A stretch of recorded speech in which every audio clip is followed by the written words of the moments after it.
Hi guys, Spartan765 here. Today I'm doing a video on the VP9, the H&K VP9, and this is a fix video. I've read a fair amount about this gun. Some of the issues that people report is backstrap slop. That means that when the pin, grab the pin, when the pin is all the way through and in, and the backstrap should be locked in place, it clicks up and you can still move the back strap up and down about a millimeter with the pin in.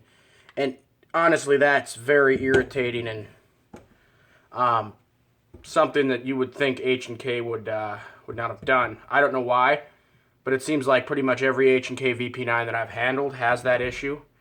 And I've seen things on YouTube on how people have gone about trying to fix this issue, and some of them are just stupid because you're altering the firearm. The way I look at things and the way I do things is if you can fix something without physically altering the gun by either when I say by physically altering, I mean filing something down or enlarging a hole or something like that. If there's a way to go about it without, doing something aggressive to the gun, that's the best way to go, I think. Now, I'm sure there's better ways out there to do this than what I'm showing you. I just did what I had, worked with what I had around. But I'm going to tell you what one of the more popular things that I've seen that people have said that they do. And that is you'll see on YouTube, people will say to put super glue on here and then file it down. Okay, well, number one, that's kind of stupid because if the super glue oozes out, it's going to look like shit. Because you know how super glue looks when it dries. And number two, I don't really think that's the best way to go about it. Just by looking around the house and what I seem to have, I had some, oddly enough, the fix I found works perfect is Teflon tape. Now what I'm talking about with Teflon tape is you'll notice here on the pistol, there's that little shelf right there.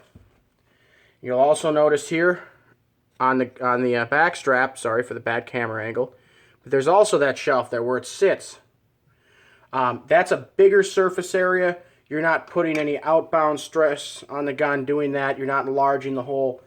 The biggest thing, my concern is with using something the thing that works nice about Teflon tape is it's elastic and it's got some cushion to it. So how I got that all balled up like that is I literally took a piece that was yay long, two pieces actually about yay long, and literally just very carefully folded it end to end to end to end until it got down to about the size of a dime.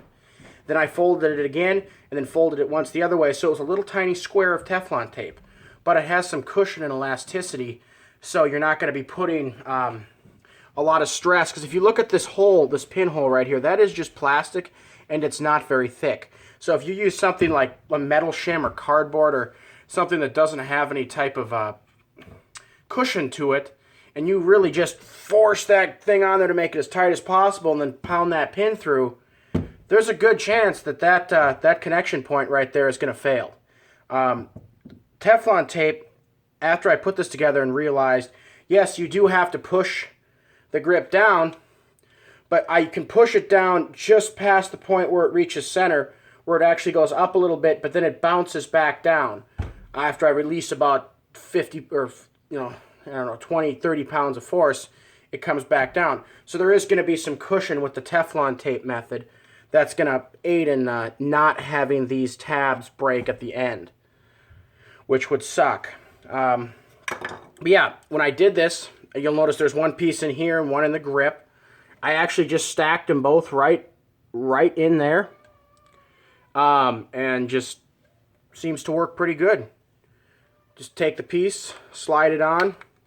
Now when you do this, anytime you do something like this where you want to make sure, let me see if I can find this, sorry, this is a cell phone video. See that hole there? You want to make sure that that hole is clear. You don't want to look through there and see like part of that connector in there. God, my brain farted what I was going to say, damn it. I'll show you. You don't want this part showing when you look through there. You want it to be a perfectly round hole, because if it's not, what you're going to do is you're going to start shaving off material. And shaving off material is just going to make the issue worse and it's also going to weaken the gun. But anyway, so I'm going to go ahead and put this on here now. You know, it's pretty easy. You just hold it up to a light. Here I'm actually using the video light in the camera. Push it down. And then these pins and these VP9s and jumbling the words, VP9 and P30s, they should just, without a ton of force, just slide in there relatively easily. I mean, and I wouldn't even need to use a hammer. I just push it right through, just like that. Sorry, you can't see what I'm doing. I'm just literally using the table to push the pin in now. And I'm going to push down on that grip. Like I said, apologize for the horrible camera angle. But the key thing is here is ensuring that you're not, as you can see there, I'm starting to push the pin in. As I'm looking through here, you can see that you can barely see. Sorry, like I said, this is a cell phone video. I didn't shave off any material. Now I'm just going to take this and tap it down the rest of the way with a punch. You know, that isn't going to hurt anything. You can use a punch. It makes the process a little easier.